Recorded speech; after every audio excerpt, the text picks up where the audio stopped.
Welcome everyone to the Self-Improvement Podcast, where we talk about personal development principles to help you, the adolescent or high school student or college student, navigate your school life, your personal life with more joy, passion, and overall awareness so that you can crush your goals. I'm Ian. And I'm Dalton, and I'm really psyched to get this podcast started. We just finished up with our education portion. Now we're on the leadership portion, which I am super passionate about. And before we get into this, I just want to thank Ian for allowing this to happen, because before we were going to do a completely different sub-pillar, and he's letting us go with leadership instead. So thank you, Ian. You're welcome. And it's a group effort, so I feel like we both made the decision, but yeah, I'm glad that I'm flexible enough and we're both flexible enough to make it work for everyone. Absolutely. So, a lot of the stuff that we're going to be talking about in this pillar, in this season of leadership, comes from a book called Leadership Strategy and Tactics by Jocko Willink. Keep in mind, we're not going to be able to cover the entire book because there's so much in it, so much good information.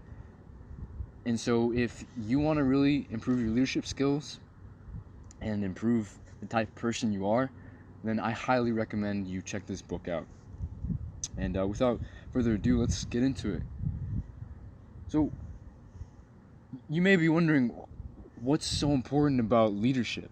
Well, without leadership, we wouldn't have groups of people working towards common goals, such as businesses and organizations like McDonald's or, Convenient MD or construction companies. Leadership is really the basis for all of that. Yeah, well, even if it's not a big company, even if you're an entrepreneur like me, it still comes into play because at the end of the day, you got to lead yourself first. So there may be a little bit of a worry about leadership when it comes to its tactics, because its tactics are very similar to manipulation, as in they're both trying to get people to do things for you. And what I mean by that is a lot of the methods in order to do that are the same. So what the main difference between leadership and manipulation is who you're doing it for. The intention. Yes, the intention. Leaders, there's a hierarchy. They put the team, then they put the mission, then the team, then the individuals in the team, and then finally themselves. They do it to better the team so they can better accomplish the mission. Manipulators, on the other hand, do it to put themselves above others. Mm-hmm. And I highly recommend you use this information to be a leader and not a manipulator. Why? Because in the end, you'll be found out. Your intentions will be shown, and you're going to burn in the long run. It may take a little while, but trust me, it will happen. Yeah, for sure. And I've seen this with like fake gurus. It's one of the things I like researching a little bit. It's like there's these people that promise you the world, but don't deliver. They have fancy marketing, they have shiny content, but that's about it. Like the core content and the transformation isn't there. So that's just one example of manipulation, which is unfortunate, but it's popular and it's not new, by the way. Just wanted to mention that. Yeah, and leadership is all on you and not about you. And before we came to record this podcast, we talked a little bit, went over it, and Ian wanted to talk a little bit about the dichotomy of it. So when leading, it's all about you, but at the same time it's not, because as Dalton explained in the beginning of this episode, you gotta put others first, which is the mission, the team, the individuals, and then yourself. But the dichotomy here is that you have to also put yourself first in terms of taking care of yourself, especially with mental health, physical health. That's a must. Even if you're not leading anyone else but yourself, it becomes even bigger of a factor. So for example,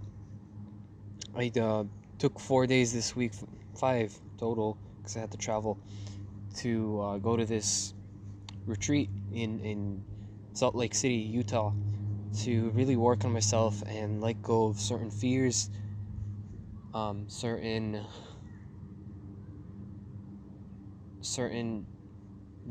bodily restrictions, I guess you could call it, because what happens is that when you force yourself to not express a certain feeling, it builds up inside of you, so then you have to release it if you ever do. Most people don't.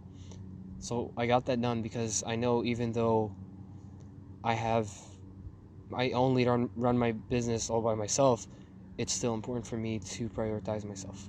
And even if I had a team, and what comes to mind as well is like my uncle Sam. He runs a wildly successful business in the medical field. He provides medical supplies to home health and hospice agencies, and he has like 4 employees. And I did this exercise with him called the pre-mortem technique, which I will explain further in the business builder later on in this, platform podcast that we have. But we were looking at possible obstacles and kind of predicting them before they even happen, so that we can be prepared. We're very systematic and forward thinking. And one of the obstacles that we came up with was motivation. And so, like, how can we keep everyone motivated on the same page before burnout happens, or before people clash in terms of what they want? And so one of the solutions for that was mental health, physical health, and having and allowing the ability to lead yourself and take care of yourself first. Yeah, so how can you take care of others if you can't take care of yourself, basically? Just because you put just because you put the mission, the team, and the individuals in the team before yourself doesn't mean you can slack on your own life. That's basically where that dichotomy goes, and Ian had a really, really great way of explaining that. Thanks. And so, another question you may wonder is, when do you apply these principles? And it's whenever. It's in life, it's in business, it's in the military, it's in any situation that you're in. You don't have to be in a leadership position to be a leader. Why? Because everything that you do has an impact on others. If I come up to Ian and I punch him in the face, I'm going to influence how the rest of his day goes and what he does next. If I come up to Ian and I'm like, hey man, you got a nice shirt, I really like what you're doing with yourself, keep going man, you're a rock star. That's going to also impact him and influence his decisions later on.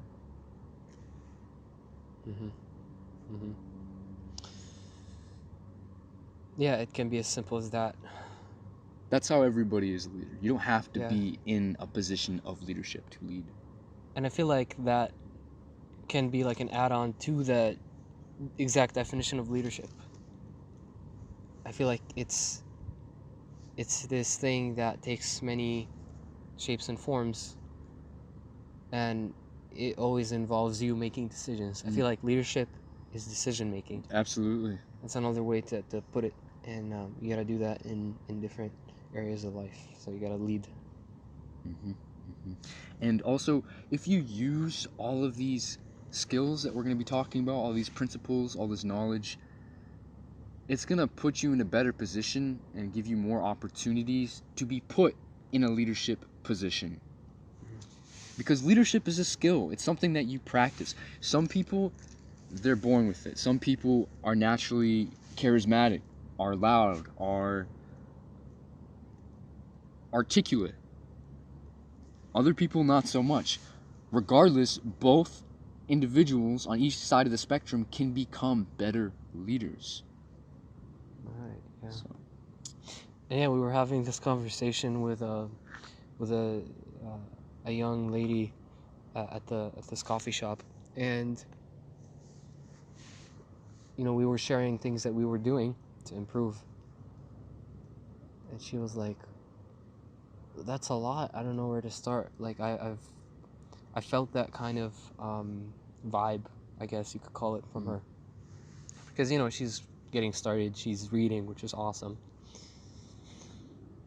But like Dalton was saying, um, personal development, leadership, those are all skills, and you don't have to be special to obtain them, but you have to be special in the sense that you'll stick with it. That's the only type of special. Absolutely. Yeah. So that's basically the introduction to what we're going to be talking about today. I want you to all know those things before we get into this. I feel like they're really important. And something that this entire podcast episode is now going to be based around is extreme ownership.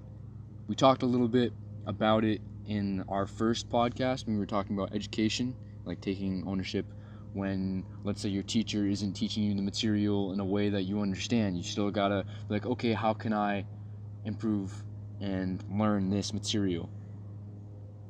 In leadership, it's tenfold, because extreme ownership is a mindset of not making excuses and not casting blame. Good leaders and good teams take extreme ownership of problems. They find solutions to those problems and then they implement them.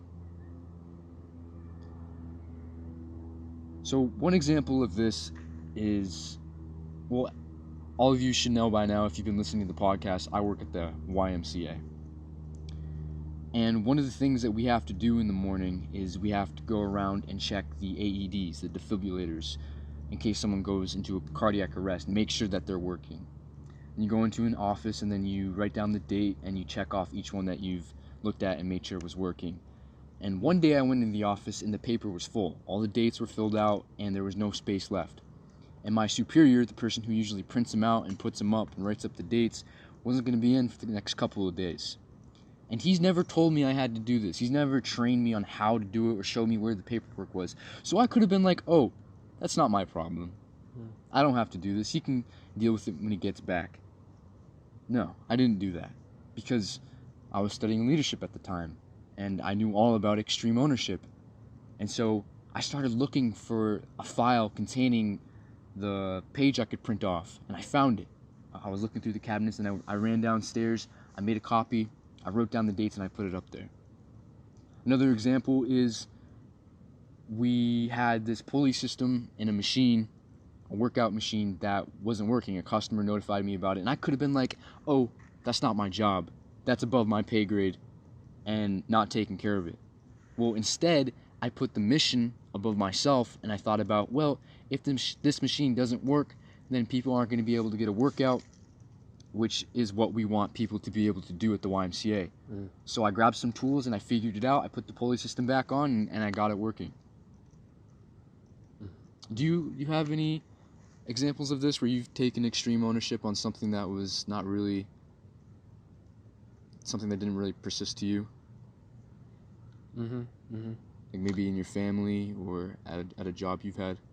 Yeah, I mean, I'll go back to the event example because it's still fresh in my mind, and there's a lot of experience that I've gotten from that I'm still unpacking, and this is just one way for me to do that. A little selfish, I know, but here it comes. I think this is going to be a great example. So there was a lot of challenging things that we had to do at that retreat that involve physical pain that is designed to bring up certain emotions and certain traumas within you so that you can release them in the heat of the moment, because that's when you can actually drop negative feelings, negative beliefs, all that, those sorts of things. And the way that these mentors had it set up was that you don't have to do any of this. You get to pick how much pain you want to go through. Like, they weren't forcing anyone to do anything. But because the people that were there invested in themselves at such a high level, they were all committed, and they were all taking massive ownership, extreme ownership of their healing and improvement, you could say, including me. There were moments... Go ahead. And when people did that, like other people were taking ownership? Did it inspire you to do it yourself? Definitely. I mean, I was one of the first people to kind of step in always, but when I was third, fourth, I, yeah, like I see others doing it, and I'm like, if they could take extreme ownership and look at how much progress and they're making and how they're breaking through, like I could do that too, just by taking extreme ownership and not really overthinking stuff and just doing it. I had another. I lost my train of thought, but oh yeah, so everything was optional. Yeah, and it was difficult to take extreme ownership of that because there were moments where the pain was so intense that I cried, like literally, and there were other people around me like going through that, and it was intense. But it wasn't the type of pain that you'd want to avoid. It's the type of pain that would actually grow you. And I took ownership of my health and my spiritual and personal development. And I did it, and I'm seeing a lot of changes in terms of my confidence. I definitely seen some of that today. Yeah, For sure. like with the way I interact with people. Yeah. Yeah, man, it's all in the body, honestly. Um, there's a fear, I feel like, of taking extreme ownership because there's a fear of failure. Like, what if I take ownership of this process, then that must mean that I'll have to take ownership of potential failures, and people don't want to go there. But you can unhook yourself from those fears. And it's totally possible. Yeah. Absolutely. That was great. So with being a leader, you get one more step to this. And it's not just taking ownership of what you can control, it's taking ownership of what you can't exactly control. And what I mean by this isn't like, oh, taking ownership of how the weather goes or how somebody thinks. What I mean by this is when you're in a leadership position and you have subordinates, you take ownership of the actions that they perform, how they perform. If your subordinates are doing well, then you take ownership of that. You're the reason why they're doing a good job. If they're not, you're the reason why they're not doing a good job. And now let's say if one of your subordinates isn't doing their job properly. Like, let's just imagine that you work at McDonald's, okay? And you're a manager. And your job duties are to make sure that the cash register is accounted for, like all the cash inside there, that you design some shifts for certain people, that you make sure the floor is clean by the time everybody leaves, and you make sure that everybody shows up on time, and you make calls if someone doesn't. If you have somebody, and let's say that you're during a busy hour, and you got all these meals you have to push out, and people are getting frustrated and there's turmoil, you take ownership of that, right? And what if one of your subordinates isn't doing the job to their full potential? You need to take ownership of that.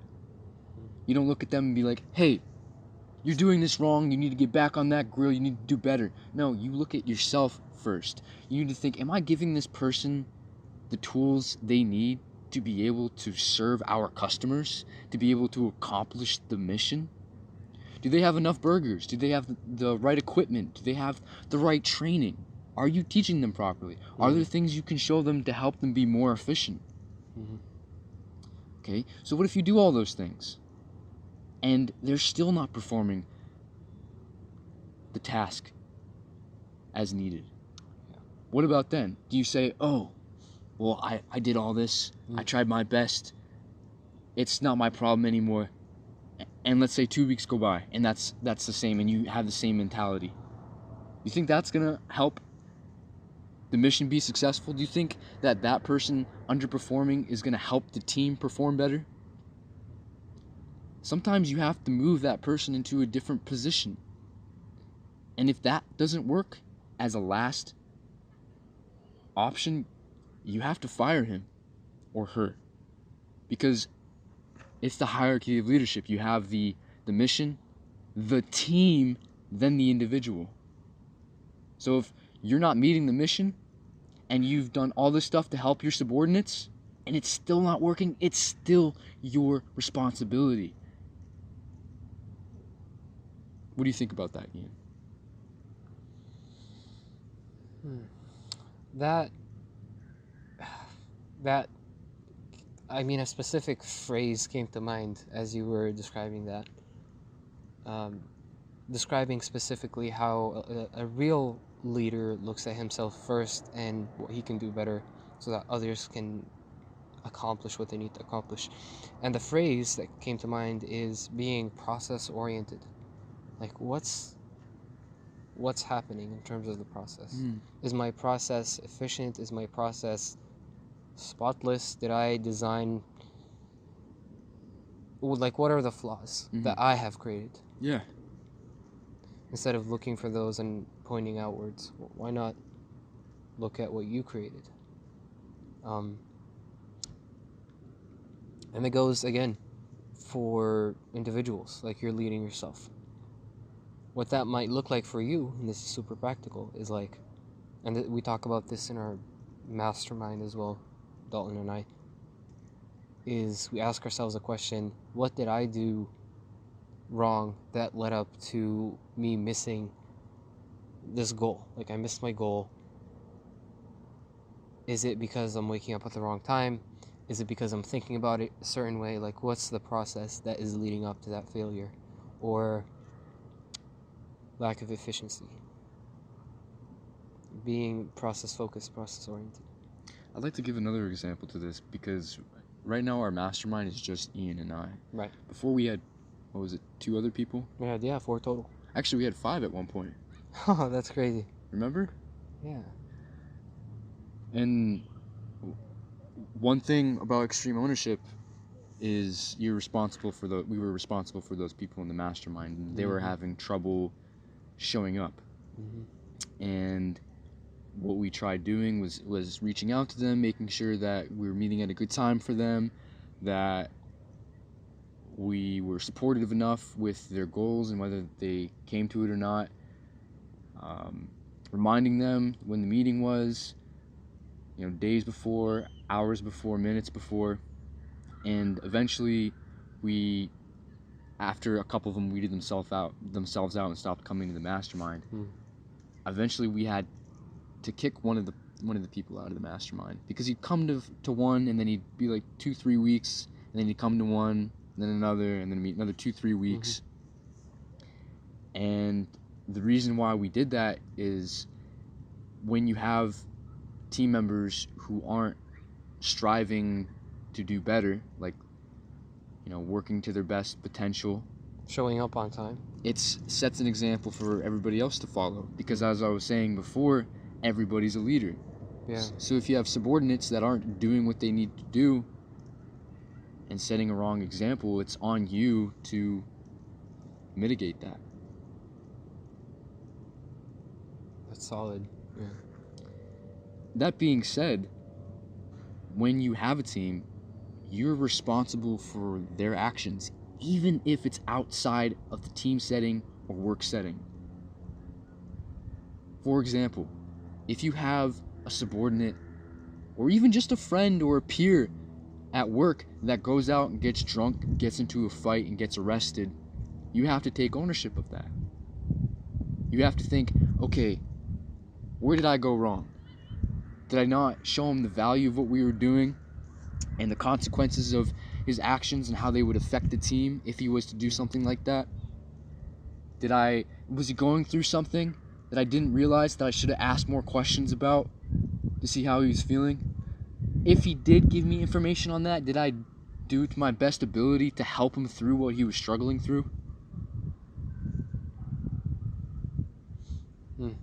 Yeah.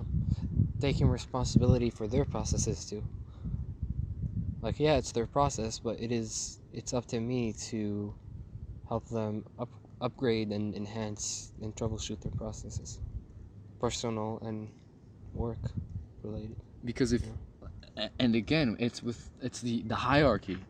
If you're not keeping your team intact and happy and productive with pride, obviously with the dichotomy to all of these things, how are they going to perform? If you have a baseball team and you got a bunch of people getting in trouble and then getting arrested and not being able to show up to the games, are you going to be able to win that game or even play in that game? What's the end effect? That's why you got to take extreme ownership, and you want to nip that in the butt before it happens, which leads us to preemptive ownership. Preemptive ownership is taking ownership before a problem/mistake occurs. So in that baseball scenario, if you take ownership and you treat your guys right and you give them discipline so they show up to practice and they stay out of trouble, you're making sure that they can come to the games and perform well and complete the mission before the problem even occurs. So instead of being reactive to the situation, you're being proactive, which makes you a better leader. If you can prevent a problem before it occurs, then, I mean, isn't that what you want to do? Yeah. And again, it goes back to being process oriented. Even as an individual, again, I love applying this to people who are just kind of like on their own, because I guess that's where you want to start, right? Like how can I apply this on a small scale, and then okay, let's see how I can do this with others. There's nothing wrong with going big and then going small. It's just the way I like to think of it. But yeah, taking ownership before a problem or mistake occurs, for me, that looks like if I want to manage my mood, for example. Like let's say I've been noticing that I have some kind of energy dip around 2 p.m. Hypothetical. Purely hypothetical. What I can do is be like, how can I handle that problem in the morning before it even occurs? How can I construct a specific routine that allows me even more energy? And how can I, sneak in 5-minute breaks throughout the day so that over time they add up and I'm able to get a lot more done, so that even if I do get tired at 2 p.m. or so, I'm still on track with my goals. So that's another way also to solve that problem. So just being really strategic and owning potential problems. Yeah. I have another example, a real life example of something that actually had happened. I used to work for a pool construction company, and we had these weed block fabrics. I forget exactly what we called them. And we take them to the job sites because our mission was final grade. We were supposed to make the pool look nice, so it involved landscaping. And so what you do is you pre-grade, so you get everything nice and level and slopes nice, the water runs down correctly, and sometimes people would want to put rocks around their pool, around their patio. And so what you do is you get the weed fabric and you put it over the part where you leveled out, and you staple it in and you pour in the rocks. Well, there was a particular job site where we got there and that was our mission, and we didn't have enough weed fabric. So it was like, okay, we got to do it tomorrow. And that's okay. When that happens, that's okay. You can learn from your mistakes. So the next time that we went out, we made sure that we had a surplus of all the equipment so that problem wouldn't happen again. We preemptively solved it. The owner of the pool company I has a mechanic who has his own truck. So in case one of the trucks breaks down on the road, he can go and fix it up so they can get to the job site and get the job done. Or so they're not stranded out there. He has multiple trucks. He has a surplus of trucks just in case one of the trucks is out of commission and needs to be worked on, so we can still get the material and the equipment to the job site without that truck that we were using prior. here's a final example, like a real life example in my business. So today, actually, after I came back from my trip, I checked my Instagram page, and I got a message saying that I think one of my posts got deleted or something like that because it violated community guidelines or something, even though like I never cuss in my content, or I guess call someone out, or um, what is it called when you, it's not racism,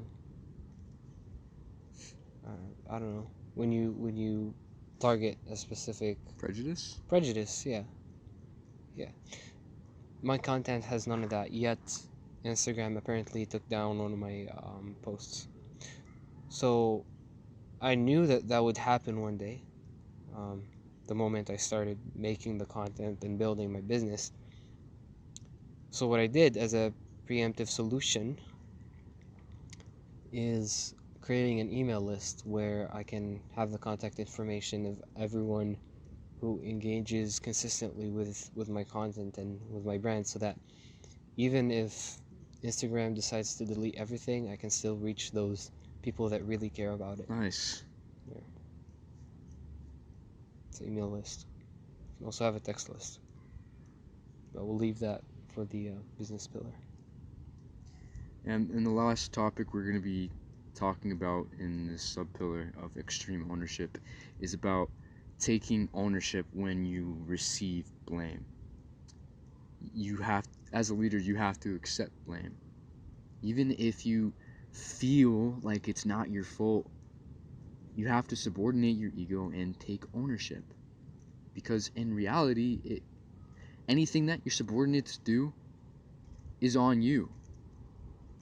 If, let's say, your boss comes to you, okay, here's an example, and you're not in a leadership position. Let's say you work at a grocery store, and you're a grocery clerk, so you work the cash register, and you have somebody that's a bagger, and you're passing down the items, and the bagger's packing them in, and the bagger for some reason puts the eggs and the bread at the bottom of the bag, and then puts like a gallon of milk on top of it, and some other heavy items that you find at a grocery store. And he crushes the eggs and the bread. And so the customer flips out, and he goes to your supervisor, complains about it, and the supervisor's like, it's okay, you can have another one, we're not going to make you pay for it. And so the company you work for just lost money, and therefore your supervisor's going to take blame from someone higher up in the chain of command. So they come down to talk, and you expect them to go to the bagger, and instead they come to you and they go, why did you let this happen? And there's two things you can do there. You can be like, oh, well, it's not my fault really, the bagger's the one who put it in the bag, I didn't train him. And then your supervisor looks at you funny and he goes, okay. And you have this weird feeling, you feel good because you stood up for yourself and, made sure that the person who was at fault took the blame. And he walks away, and nothing really comes of it. Or instead, what you can do is you can say, yeah, boss, I'm sorry, that's my fault. I should have made sure that he was putting it in correctly. I saw him putting the bread in there. I should have said something. You know what? To fix this, I'm take some time to train him, to show him what he's supposed to do, and make sure it's not gonna happen again. And your supervisor's gonna look at you, and he's gonna smile, and he's gonna say, thank you. I needed somebody to step up and lead for me because I can't be everywhere at once. I'm really proud of you. And he walks away, and you feel good. You feel proud. So that's where taking ownership when receiving blame comes in. My God, man, that's very motivational. Especially, it's so easy to visualize that as you're describing it. That was a great way to depict that situation. It felt real. Yeah, and think about it in your supervisor's perspective. Let's say you are the supervisor. Would you rather have somebody working for you that's going to take ownership and make things happen, or somebody that's going to shift blame and not make things happen. Mm. Yeah. Yeah. And in business, sometimes your clients might blame you for something, and that's not an ideal client necessarily, but as a mentor, it's your responsibility to help the client uh, understand what they need to do.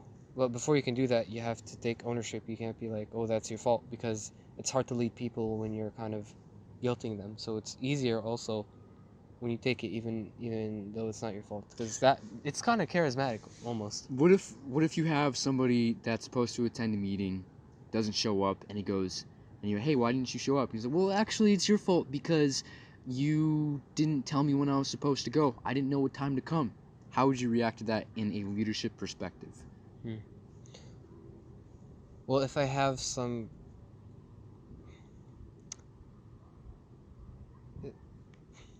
it depends. If like I have to be honest with myself first of all. Like, did I actually send them reminders? Did I send it to their calendar? There you go. If so, then I would tell them. That's preemptive ownership right there. It's preemptive ownership. But if for some reason they don't know how to use the tools that I'm using, then I am more than willing to receive the blame, because I should be clear in regards to how they can join the meeting, or where I sent the invitation, and what software is going to be used. And it's also my responsibility to ask them, hey, did you receive the invitation? Like, at least a day prior. Hey, can you accept the invitation? Okay, awesome, I see it. Talk to you tomorrow. Yeah. Is there anything else you'd like to add to this, Ian?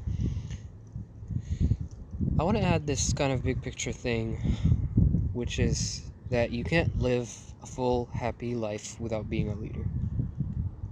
It is a crucial skill,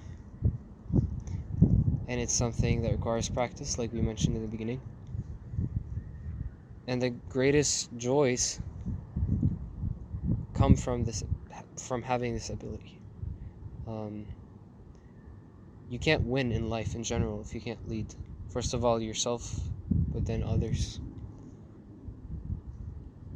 And with that, that'll be a wrap. Would you like to add anything else, Don? Yeah, I mean, when you said that, I was just thinking of all the pride you would receive when you see somebody grow and prosper underneath your leadership.